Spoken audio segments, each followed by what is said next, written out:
Quando a gente começa a pensar em, em combate, e aí a gente voltando para o tema de estabilidade de tronco e core, aí sim a gente gera aí, a gente começa a pensar aí na incapacidade temporária, né?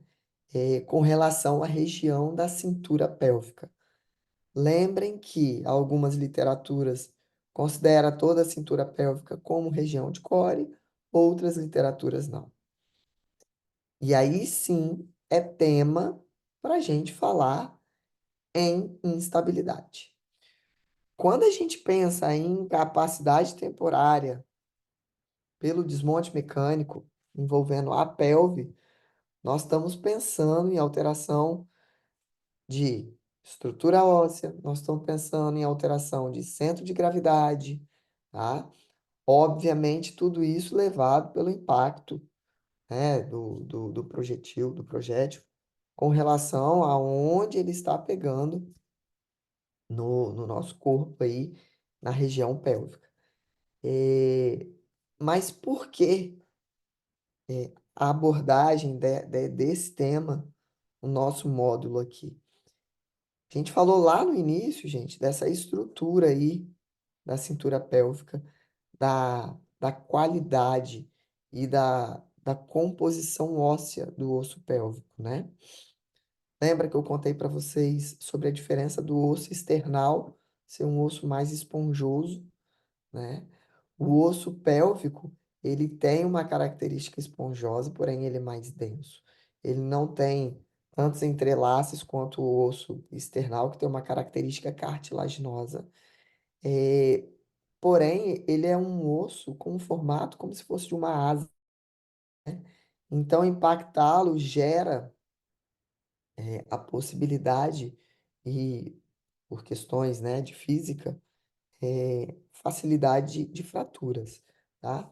Não sei se eu cheguei a comentar com os senhores, mas exames de osteopenia, osteoporose em mulheres, a gente leva em consideração o osso pélvico e o osso lombar, né? E o osso do fêmur, exatamente pela característica desses ossos, tá? Então, imagina os senhores, a gente não estamos pensando aqui em estrutura de vasos ainda, tá? Não vamos pensar só em estrutura óssea. Imagina os senhores, o deambular Oi? da Oi? gente. Oi? Cortou a. Voltou, é, voltou. então, eu, pelo menos aqui eu perdi a parte que falou a cintura, quando vai verificar na mulher, né, a osteopenia, Sim. osteoporose, o Quem que tá que é falando? avaliado, Desculpa. porque aí o resto pra frente cortou tudo. Tá. É Rubens que tá falando? Sou eu, Oi, Rubens. tudo bem? Tudo bem, meu. Vamos lá. O osso pélvico, né? Ele tem uma composição óssea é, porosa, porém com uma densidade maior do que a maioria dos outros ossos que a gente tem no corpo. Diferentemente do externo, né? O osso external, que é aquele que faz a junção das costelas anteriormente, que tem uma característica cartilaginosa, ok? O osso, vamos lá, um osso como a tíbia e o fêmur, ele tem uma cortical bem forte. A cortical é o envolto do osso, né?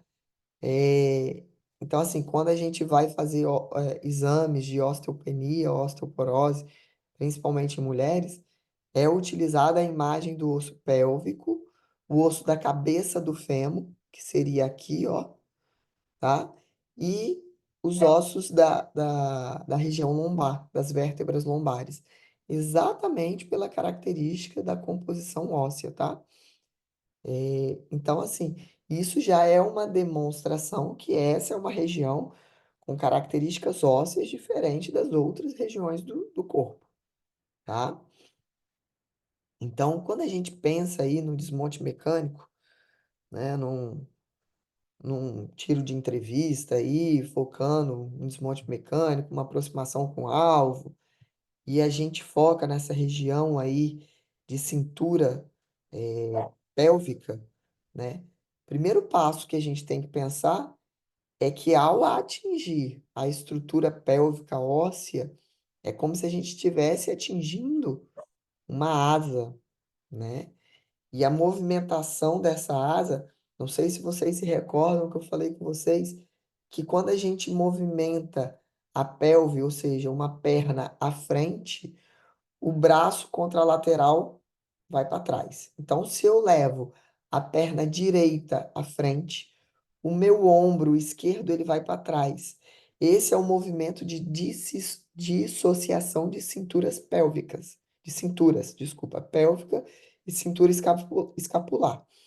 Essa dissociação acontece para que a gente tenha equilíbrio no caminhar, ok? Nós não vamos caminhar, a não ser que seja um caminhar patológico, perna esquerda à frente, braço esquerdo à frente. Essa nunca vai ser uma forma de caminhar, a não ser que seja patológico, ok? Então, quando a gente caminha, é perna esquerda à frente, braço direito à frente. É sempre em diagonais, não sei se vocês recordam. Pensando nisso, a gente já começa a entender por que que acontece o desmonte mecânico ao atingir a região pélvica. Óbvio, né, gente? Uma curta distância, todos os aparatos aí mecânicos que a gente está falando do combate, tá? É, porque quando a gente tem a estrutura da pelve, que são duas asas, e elas estão, desculpa, articuladas pelo sacro, né? Estão acompanhando aí a setinha do mouse? Espero que sim. Então, nós temos aí pelve direita, pelve esquerda, articulada com o sacro. Então, é como se nós tivéssemos duas asas.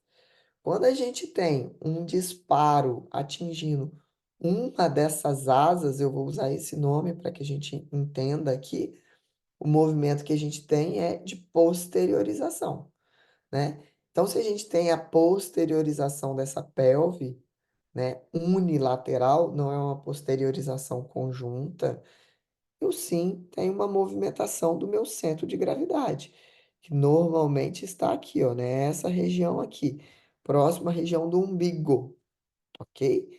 Então, o desmonte mecânico ele se dá pelo impacto do projeto, pelo acometimento da estrutura óssea, pela movimentação do centro de gravidade. Obviamente, vai interferir como eu estou em pé no momento, se eu estou em movimento ou se eu estou parado. Tudo isso interfere porque nós estamos falando de vetores, força, aceleração, né? Então, tudo isso relacionado a ponto de impacto, tá?